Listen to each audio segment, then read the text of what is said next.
Olá, seja bem-vindo, bem-vinda a mais uma edição do nosso Educa Floripa. O dia 6 de agosto foi o Dia Nacional dos Profissionais de Educação. Fica aqui o nosso reconhecimento a todo esse pessoal que trabalha para oferecer educação de qualidade para nossas crianças e adolescentes. Gente que, sem dúvida, ajuda a construir uma sociedade melhor. No programa de hoje nós teremos o quadro Lado B. Vamos conhecer aí o lado B de um profissional da educação. Já já eu conto para você quem é. Teremos também uma matéria feita na biblioteca Osni Regis. E é claro, no quadro é o seguinte, uma reflexão, sair da zona de conforto. Eu, se fosse você, ficaria até o final. E como sempre, nós temos um convidado, hoje uma convidada comigo aqui, a doutora Raquel Valduga Scheninger. Tudo bem, Raquel? Tudo bem, Duran, obrigada pelo convite, um prazer estar aqui contigo. Prazer é sempre todo nosso. Bom, antes da gente começar o programa, eu vou chamar já o nosso quadro Lado B. Nós vamos conhecer aqui o lado B de um profissional de educação, assim como muitos outros profissionais desta área, está na linha de frente das escolas, né? A Mariana de Oliveira Mendes é diretora do NEIM da Costeira do Pirajubaé e começou a fazer pilates durante a pandemia para dar uma desestressada e tomou o gosto pela atividade. A gente vai conferir agora.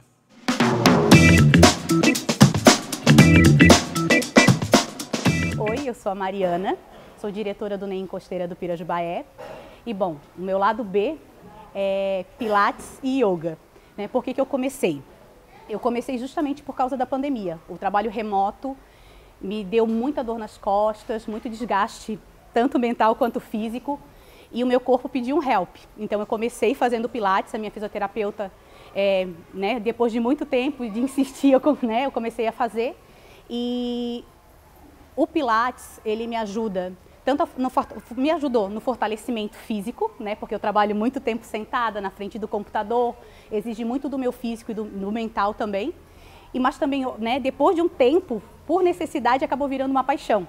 Tanto é que as posições, né, o que me exige cotidianamente é sempre um desafio, né, saber que o meu corpo tem várias possibilidades e é o que realmente me relaxa. Por mais que pareça difícil, é o que realmente me faz descansar, o que me faz sair um pouquinho da rotina, né? De toda a preocupação, de toda a correria do dia a dia, é o que que eu me obrigo a fazer e o que realmente me relaxa. E o Pilates, na verdade, ele me desafia o tempo inteiro. Eu acabo fazendo coisas que eu jamais imaginei que eu faria. Ficar de cabeça para baixo, o meu corpo tem dobras que eu jamais imaginei que tivesse, né? E justamente esse desafio é o que me faz sair um pouco da rotina do dia a dia, sabe, de todas as preocupações. Então, assim, esse desafio constante é o que tem me feito bem. Então, assim, eu aconselho a todos que procurem alguma coisa que saia da sua rotina, que te faça bem, que tu tenhas prazer e principalmente que cuide da tua saúde física e mental, que eu acho que é o mais importante nos dias de hoje, do jeito que tá tudo tão corrido, tudo tão pesado, tudo tão obscuro, vamos dizer assim. Procurar alguma coisa que te faz bem, que te relaxe e que te faça realmente esquecer um pouquinho dos problemas. É a melhor coisa que tu faz para a tua vida. Ano passado nós fizemos uma festa das famílias, né, uma festa para as crianças. Na verdade, por conta da pandemia a gente não pôde convidar as famílias, então a gente fez lives, né? Então as famílias assistiram de casa. E o tema era circo. E eu fui a contorcionista da apresentação. Então eu fiz com as crianças a apresentação de algumas posições do Pilates. Elas fizeram junto comigo algumas coisas e foi bem divertido. E o mais engraçado foi ver as famílias comentando. A princípio era para as pessoas não saberem que era eu, que eu vim mascarada, tudo porque eu não queria que soubessem. E no final acabaram descobrindo, enfim. E foi muito engraçado que as pessoas não imaginavam que eu fazia esse tipo de coisa. Até os próprios funcionários, meu Deus, como que tu faz isso? Eu faço isso porque eu faço Pilates e porque eu comecei a procurar uma coisa que realmente me deixava feliz. E isso me deixa feliz.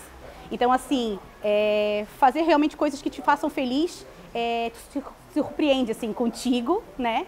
E no todo. Então, foi bem bacana, assim, fazer isso com as crianças. Esse foi o lado B da diretora Mariana. Pilates e yoga é bom para dar uma desestressada, né, professora Raquel? Com certeza, e a pandemia nos reinventou em vários sentidos, né? E desestressar é a palavra do momento. Bom, a senhora é diretora da educação fundamental né? Do que trata e do que cuida a sua diretoria? Já me falaram aqui que tem vários setores aí que vocês são responsáveis, né? Sim, a Diretoria de Educação Fundamental tem como missão primordial coordenar as políticas educativas voltadas para o ensino fundamental. Nas suas etapas e nas suas modalidades. Então, o ensino fundamental é dividido pelos anos iniciais, do 1º ao 5º ano, os anos finais, do 6º ao 9º ano, e também temos a EJA, que é uma modalidade da educação fundamental. Então, dentro da diretoria, nós coordenamos todas as ações voltadas para o currículo, formação continuada dos profissionais e assessoramento às nossas unidades, núcleos, polos da EJA, também nossas conveniadas de contraturno. É um trabalho bem amplo, dividido por gerências, gerência de articulação pedagógica, gerência de educação de jovens e adultos e conveniadas, é a mesma gerência. Temos o Departamento de Tecnologia Educacional, que faz todas as ações voltadas para a inovação das práticas curriculares. Temos o DBEC, que é o Departamento de Bibliotecas Escolares, e temos também o Departamento da EJA, o DEJA, que cuida de toda a estrutura da EJA no nosso município. Nós contamos com cerca de 60 profissionais alocados nas gerências, nos departamentos, né, nossos assessores pedagógicos. Mandar um abraço para a equipe toda, que sozinho a gente não faz nada, né, Duran?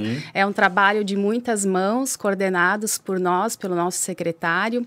Enfim, é uma diretoria que a gente diz que é uma diretoria fim, mas, na verdade, a gente tem um trabalho muito articulado no colegiado com as outras diretorias. Afinal de contas, tudo temos que pensar juntos, né? Vamos adquirir algum equipamento, vamos iniciar o processo de matrícula, vamos coordenar alguma ação, chamamento dos professores, que é coordenado pela gestão educacional, mas tudo perpassa esse diálogo entre as diretorias.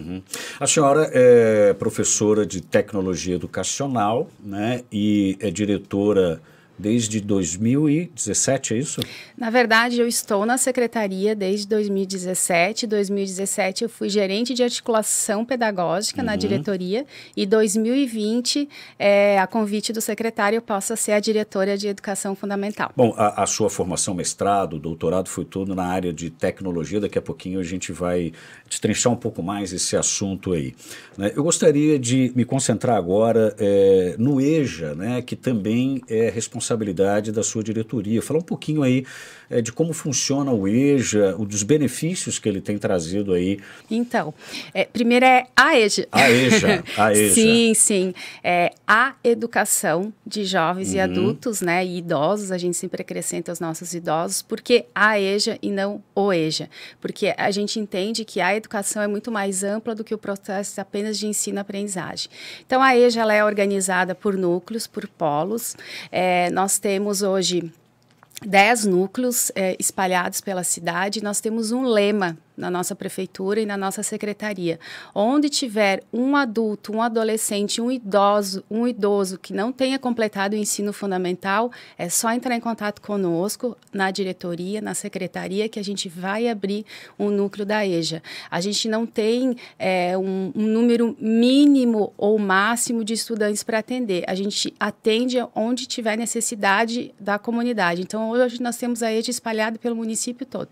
E a estrutura da EJA, né? Como é que é? Professores, como é que funciona o dia a dia? É noturno? Como é que faz? Quem quiser se inscrever, né? Sim, tudo que a gente pensa, todas as políticas da EJA são voltadas, a gente sempre diz, a gente não pode perder nenhum pelo caminho. Então, a gente sempre vem procurando, nas campanhas, trazê-los até nós. Nós temos noturno, os polos, e nós temos também o polo diurno, que é o polo do centro, né? A gente tem uma maior concentração de jovens e adolescentes. Então, a EJA ela é dividida pelo primeiro segmento e pelo segundo segmento. Nós temos professores alfabetizadores e nós temos também professores de área que atuam na EJA, professor de história, professor de geografia, e a gente trabalha na perspectiva da docência compartilhada a partir do projeto de vida dos nossos estudantes. Então, nós não compartilhamos o currículo do que a gente chama de currículo currículo convencional do ensino fundamental.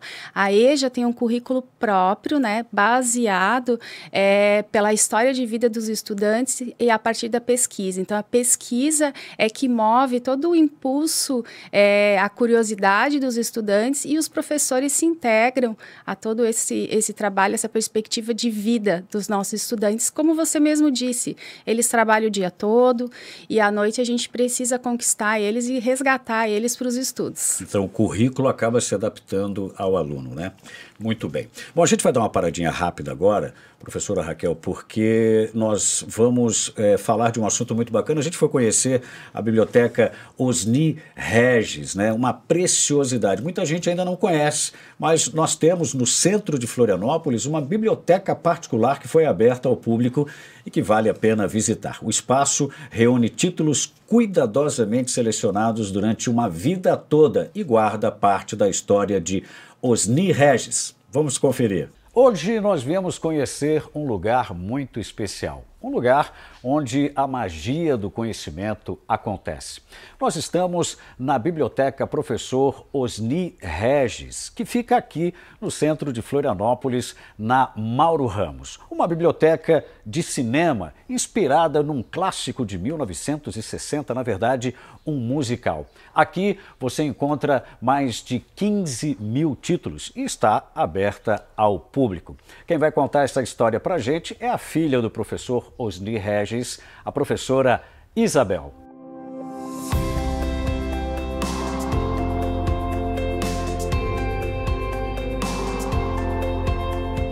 Na década de 60, tínhamos uma casa no Estreito, o escritório e a biblioteca dele foi ficando pequena.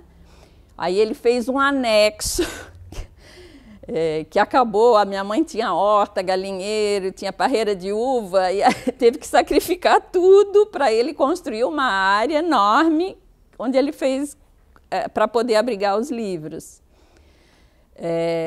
Depois, ao longo da década de 60, ele foi deputado federal em Brasília, e lá ele foi comprando livros, lendo livros, juntando livros.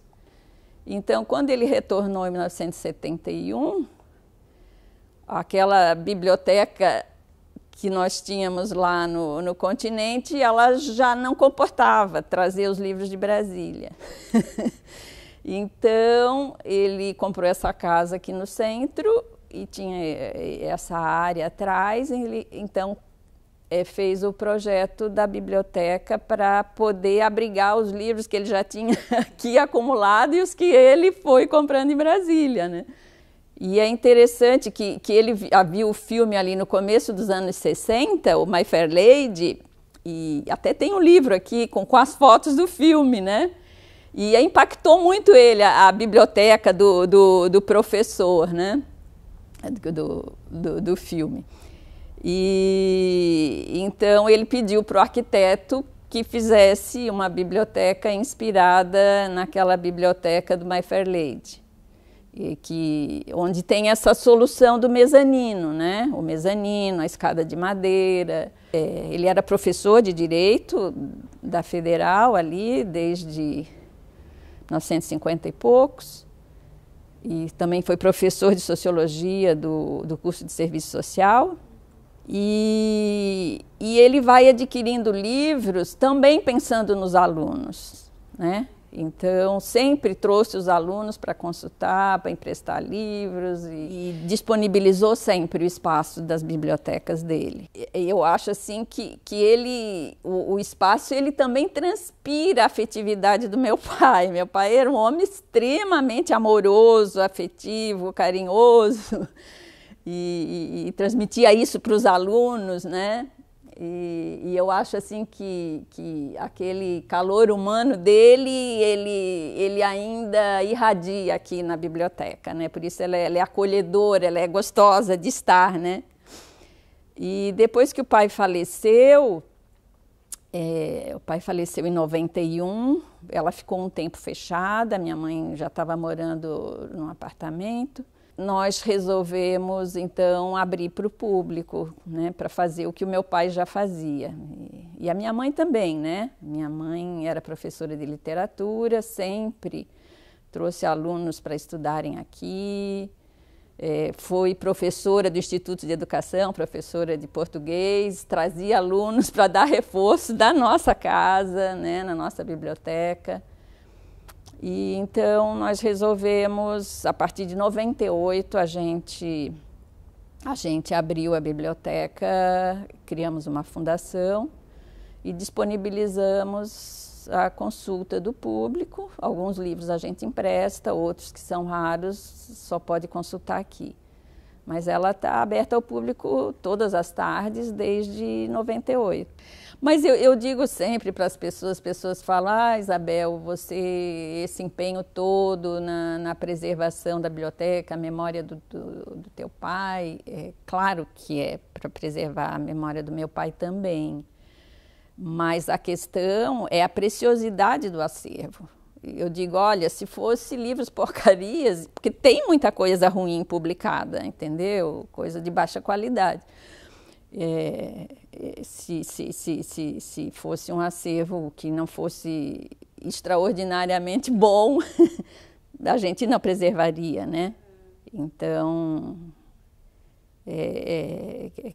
cada livro foi escolhido e são livros que atravessaram o tempo. Só para reforçar, a Biblioteca Osni Regis fica no centro de Florianópolis, na Mauro Ramos. Continuando aqui com a professora Raquel, hoje nós temos bibliotecas em todas as unidades do município, né? Sim, todas as nossas escolas têm biblioteca escolar. Temos também a biblioteca comunitária, que fica no nosso Centro de Educação Continuada.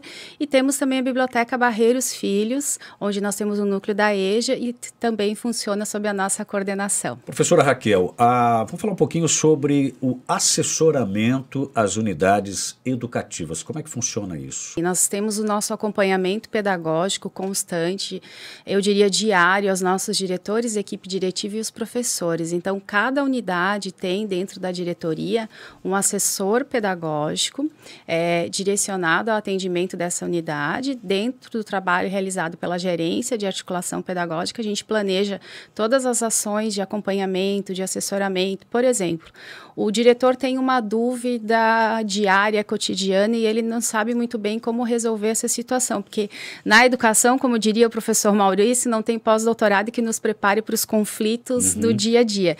Então, por vezes, a gente é procurado para resolver as diversas questões que acontecem no dia a dia da escola, e sempre vai ter alguém da equipe de prontidão pelo WhatsApp, ligação, e a gente faz visitas periódicas às unidades e a gente acompanha todo o desenvolvimento, o espaço, a gente está sempre à disposição. Nosso lema é estar à disposição das nossas unidades educativas.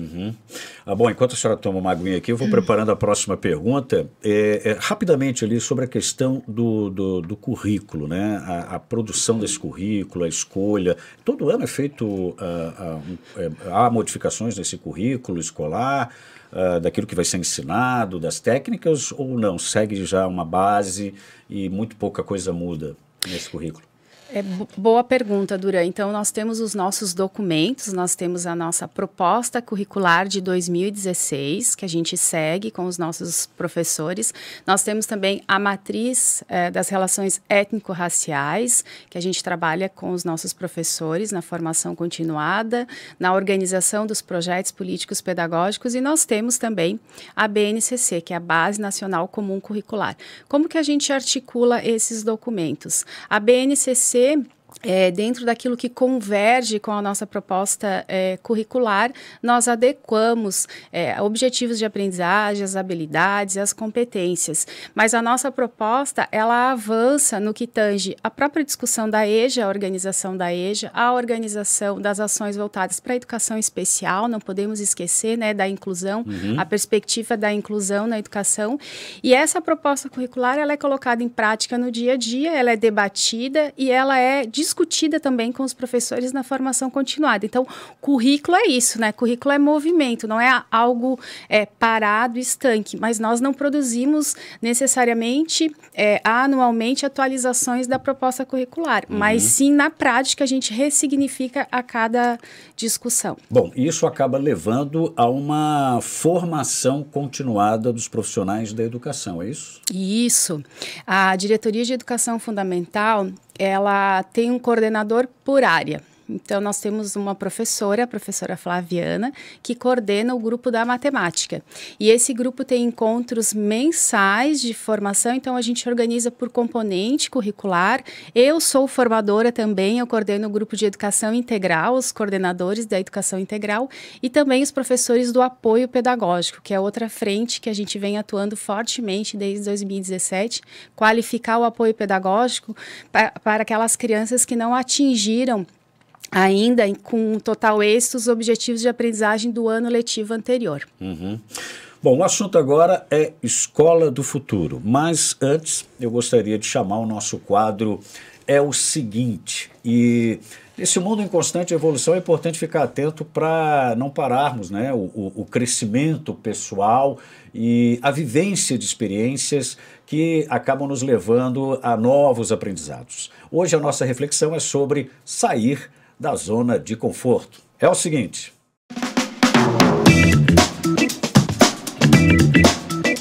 É o seguinte, a pressão é um privilégio e a mudança é algo extraordinário.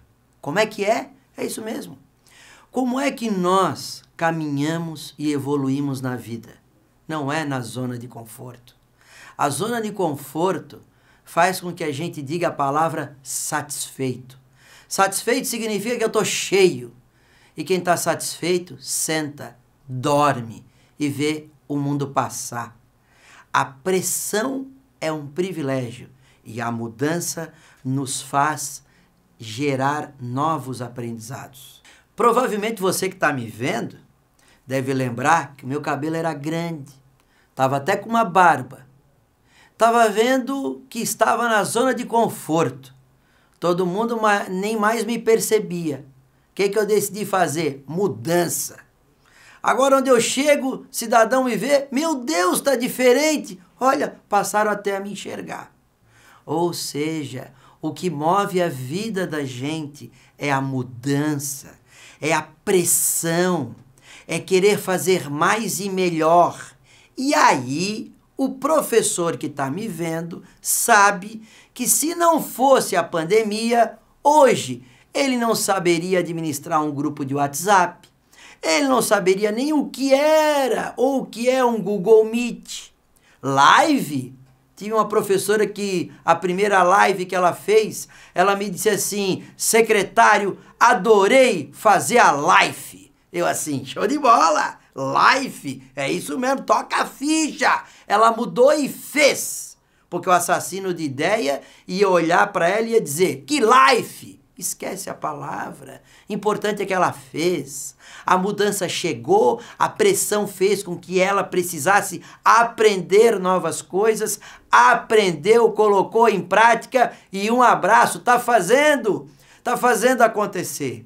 Mas para isso eu preciso de duas palavrinhas, esforço, que tem a ver com vontade, e desempenho, que tem a ver com competência. De nada adianta eu ter a vontade, eu me esforçar, se eu não tiver um desempenho que tem a ver com a competência. O meu esforço tem que estar alinhado a um desempenho. A minha vontade tem que estar alinhada a uma competência. Traduzindo, aquela professora que fez um esforço fenomenal, chegou lá, fez a primeira live e hoje ela continua fazendo lives maravilhosas. Já pensou se o mundo não mudasse? Já pensou se não tivesse a pressão para ela gerar novos conhecimentos, novas habilidades? Hoje ela me diz, secretário, desenvolvi habilidades que nem sabia que eu tinha, mas era minha. Olha que fantástico isso! Bem, o professor que toda hora diz para o estudante que ele tem que aprender, ele tem que fazer coisas novas, tem que fazer coisas diferentes, a pergunta é, e você, professor? Continua com o mesmo livro? Continua com o mesmo slide? Continua fazendo as mesmas coisas? Vai esperar o quê? Logo, não precisa uma nova pandemia para fazer uma grande mudança. Não precisa uma nova pandemia para ter pressão. Basta cortar o cabelo. Se você corta o cabelo, as pessoas veem, você mudou. E óbvio que quando eu chego no lugar agora, todo mundo pergunta, aconteceu alguma coisa na tua vida? Eu assim, nada, apenas uma mudança. Fica a dica, vamos mudar e vamos agradecer a pressão, porque a pressão é um privilégio. É o seguinte, um grande abraço, a educação transforma e um beijo no teu coração. Sair da zona de conforto também é pensar no futuro, né, doutora Raquel? E esse gancho, com certeza, com esse gancho eu entro no assunto anterior aí ao nosso quadro, é o seguinte, que são as escolas do futuro. Hoje nós temos 4 unidades em Florianópolis, né? 4 unidades, inauguramos em 2020, então nós temos a Escola do Futuro da Tapera, temos a Escola do Futuro em Ratones, a Escola do Futuro em Canas Vieiras, a Osmar Cunha, e a Escola do Futuro em Ponta das Canas, a Oswaldo Machado. E eu acho que sair um pouco dessa zona de conforto, que é o que a gente mais provoca, tanto para os professores como para os estudantes dessas escolas.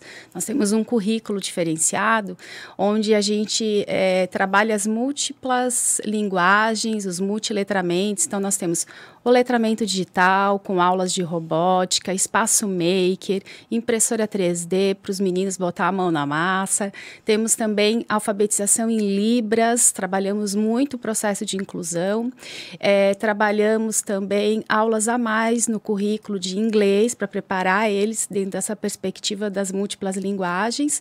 E os projetos, né, esportivos, as 4 linguagens de artes, então, aula de música, de teatro. A gente poderia dizer, então, que a Escola do Futuro, esse projeto, está preparando a criança mais para a vida, o mundo, do que propriamente dito para o mercado de trabalho, né? É mais ou menos isso que funciona, usando a tecnologia para isso, para ajudar, auxiliar nesse projeto? Sim, a gente entende que o mercado de trabalho é uma consequência, né? Inclusive pela LDB, a Organização da Educação é também uma preparação para o mercado de trabalho. Vivemos em sociedade e o trabalho faz parte do nosso cotidiano.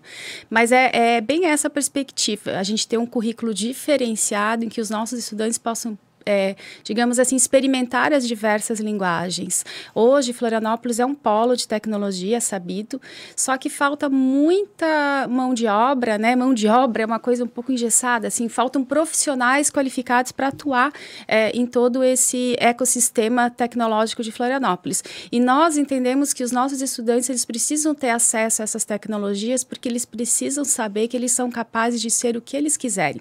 Então, eles têm acesso a um projeto de programação, de robótica.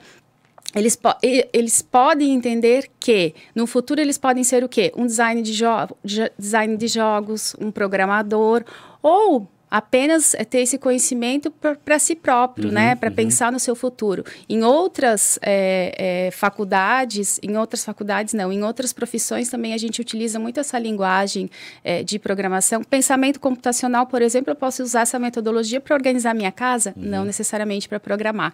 Então, é pensado nessa preparação para a vida, as escolas do futuro.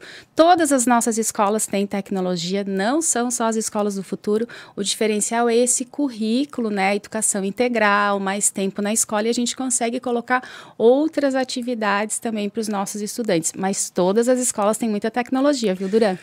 Nós temos a Escola do Futuro, um currículo diferenciado, uma escola diferenciada, e nós temos professores diferenciados também. Como é que é a preparação desse professor que atua na Escola do Futuro? Na verdade, todos os nossos professores fazem parte da mesma formação. Talvez o diferencial, e não só da Escola do Futuro, mas de algumas unidades, seja a formação descentralizada, que os grupos discutem, formam, e a base de tudo é o projeto político-pedagógico da unidade e as pessoas, os professores que fazem a diferença. A nossa rede ela é muito qualificada, os nossos professores são muito ativos nas discussões, e eu acho que é isso que prepara eles para que a gente gente seja uma referência aí na educação fundamental. Bem preparados aí para ensinar essa garotada aí, para preparar para o mundo, preparar para o futuro, né? Com certeza. Bom, professora Raquel, nós chegamos ao final do nosso Educa Floripa, passou rápido, né? Sim, sim. E nós queremos agradecer a professora Raquel, que é diretora de Educação Fundamental, ela que também é professora de Tecnologia Educacional, doutora, né? Fez todo aí o seu mestrado e doutorado nesse sentido da tecnologia e não tem jeito, não tem volta, a tecnologia realmente está inserida aí no nosso dia a dia. Professora Raquel, mais uma vez, muito obrigado pela sua presença aqui. Eu que agradeço e eu costumo sempre dizer que inovar nada mais é do que despertar a criatividade, seja nos nossos professores, nos nossos estudantes. Muito, muito obrigada, Duran. Não precisa falar mais nada. Com essa dica, a gente encerra o Educa Floripa de hoje, que volta amanhã. Um grande abraço.